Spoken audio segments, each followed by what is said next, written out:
Ever wonder why some people just can't stand being around you? Okay, maybe that's a bit much, but let's be honest. We've all got those habits that make others roll their eyes the second we show up. I know I've been there. Today, I'm spilling the beans on the bad habits that could be making others look down on you. Yes, you. And guess what? I've been guilty of most of these myself. So if you're feeling bold, stick with me, because we're diving into some uncomfortable truths. It's going to be real, controversial, but also a bit of fun.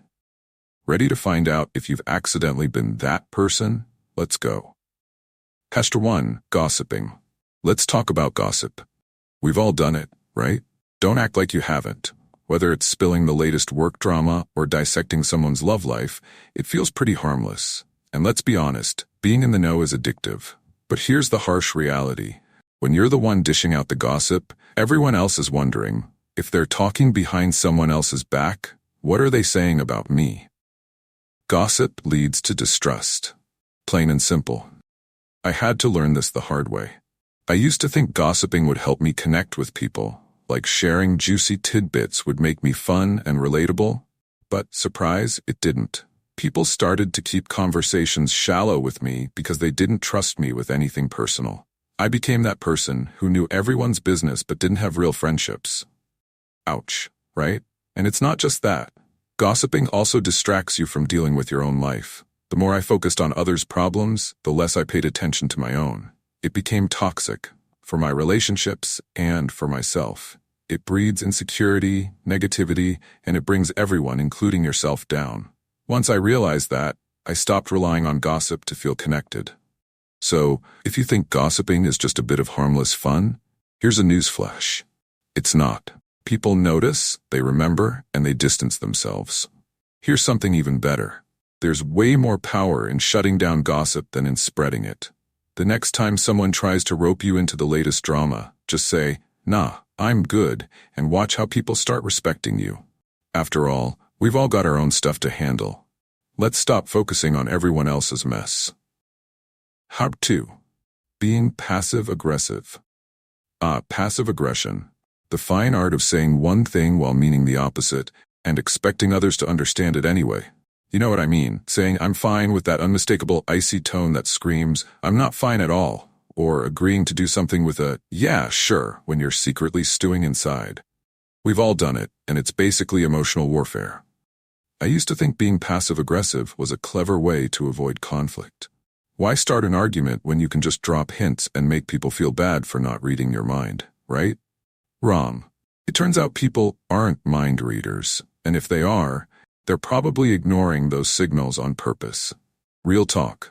I was the queen of passive-aggressive texts. If someone flaked on plans, instead of saying, "Hey, that wasn't cool," I'd hit them with, "Wow, must be nice to be so busy."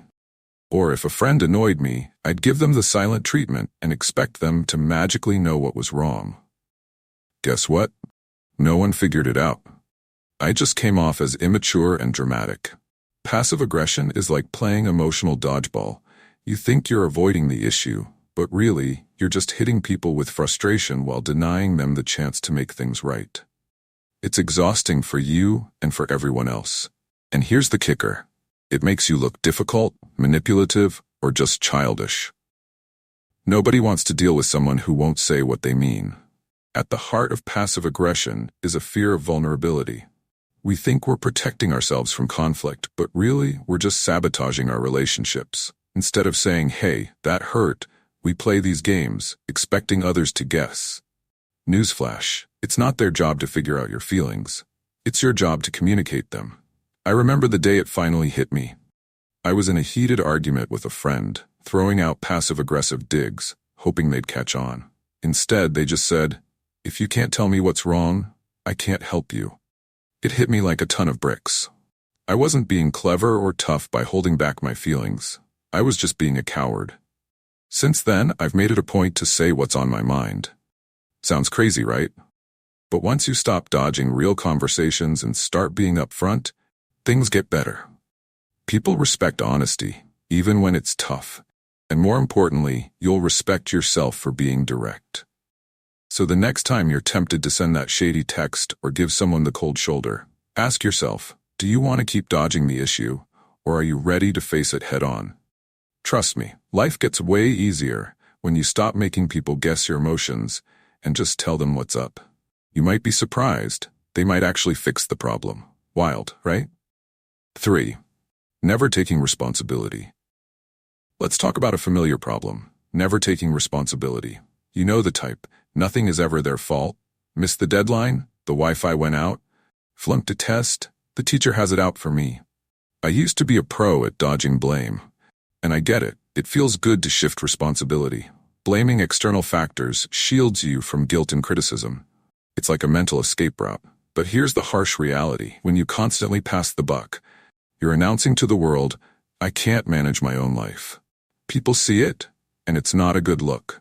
You come across as unreliable, immature, and unaccountable. Here's a personal story. Back in school, I was infamous for skipping homework. Every time I had an excuse ready. The printer didn't work, I had too much on my plate, or the classic, I didn't know it was due. One day a teacher pulled me aside and said, "You're robbing yourself of growth by making excuses." That really hit home. Excuses might feel comforting, but they keep you stuck. When you never own your mistakes, you give up the opportunity to improve. I had to learn that my excuses weren't protecting me, they were holding me back. Owning up to mistakes, while uncomfortable, is the key to growth. The first time I took responsibility for missing a deadline at work, I was terrified. But instead of getting chewed out, my boss respected me more for being honest. People don't expect perfection, they just want accountability. Taking responsibility might sting in the moment, but it pays off in the long run. Ditch the excuses, face the mistake head on, and learn from it. Trust me, life is simpler when you stop making excuses, and others will respect you for it. 4. Lack of basic hygiene. Alright, let's get real about something we shouldn't have to talk about, but clearly do. Hygiene. You'd think by now everyone would have the basics down, right? Apparently not. No one wants to be that person, the one others avoid because of, well, a certain smell. But it happens, and it's awkward for everyone involved. I've been there. In middle school, I thought deodorant was optional. If I didn't feel gross, I figured I didn't need it. Wrong. It wasn't until someone awkwardly suggested I try a body spray that I realized I'd been missing the mark. After that, I went straight to the store and stocked up on everything I could find. But hygiene isn't just about smelling nice, it's a sign of respect for yourself and for others. When you neglect basic hygiene, people start questioning what else you might be neglecting. It's an unfortunate but very real judgment people make. This extends beyond just body odor. We're talking greasy hair, unbrushed teeth, dirty clothes. If you're consistently looking like you just rolled out of bed, people will notice, and not in a good way. Sometimes, poor hygiene is a sign of deeper issues like stress, burnout, or even depression. I've been through phases where I let my hygiene slip because life felt overwhelming. It wasn't until a friend checked in and asked if I was doing all right that I realized how much I'd let myself go. Neglecting hygiene doesn't just affect how others see you. It can mess with your mental health too. When you don't take care of yourself physically, it can drag you down emotionally. But here's the good news. Taking small steps like brushing your teeth or showering can make a big difference in how you feel. Even if getting up to clean yourself feels like a monumental task, you'll feel so much better afterward. So do yourself a favor. Clean up, put on some deodorant, brush your teeth, and take care of yourself. It's about self-respect, and trust me, it makes all the difference. 5. Constant complaining. Let's face it, we all know someone who complains about everything. They could be on a perfect beach getaway and still gripe about the weather or the sand. And if you're thinking, I don't know anyone like that, well, I hate to break it to you, but it might be you. We've all been there, though. I went through a phase where I complained about the most trivial things. Walking into work, I'd be like, why is it so cold in here? Or, this coffee tastes terrible. It was constant negativity. Then one day a friend bluntly told me, you complain more than anyone I know. That hit me like a ton of bricks. I hadn't even realized how much I'd been whining. And here's the thing. Constant complaining isn't just draining for you, it wears everyone else out too. It creates a negative loop, and before you know it, people start avoiding you. If people are ducking out of sight when they see you coming, it's time to reevaluate. Complaining feels good in the moment. It's like venting. But the truth is, it locks you into a cycle of negativity. The more you complain, the more you focus on what's wrong, and soon that's all you see. 6. Being chronically late. Let's tackle a habit that's more common than you might think. Being chronically late. You know the drill. There's always that one person who's perpetually running behind. The classic, "I'm just 5 minutes away," which somehow turns into 20. Or the "I'm on my way" text sent from the couch while still in pajamas. We're talking about people who always seem to be caught in a time warp. Before the excuses start rolling in, let's get real. I've been that person. I was a champion of fashionably late, except it wasn't fashionable, and it definitely wasn't stylish.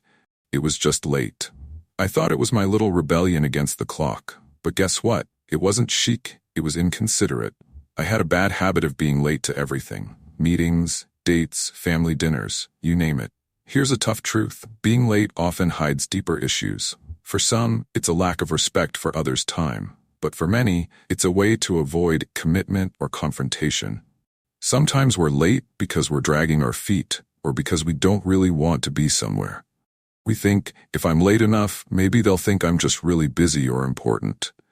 But what it actually does is make people question your integrity and your interest. I had to face that uncomfortable truth. I wasn't just late because I had a bad sense of time. I was late because I was avoiding certain situations. Lateness became a buffer, an excuse to not be fully present.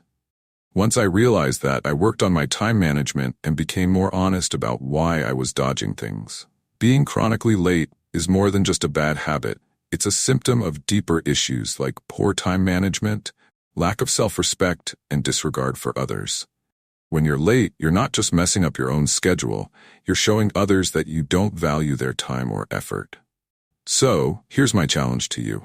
If you're the chronically late one in your group, it's time to step up your game. Start small, set your clocks ahead, plan your outfit the night before, or just leave earlier. You'll be amazed at how your relationships and reputation improve. Because let's be real, being on time isn't just about respect. It's about not missing out on life's moments. Stop playing catch-up and start showing up on time. Trust me, it'll make all the difference.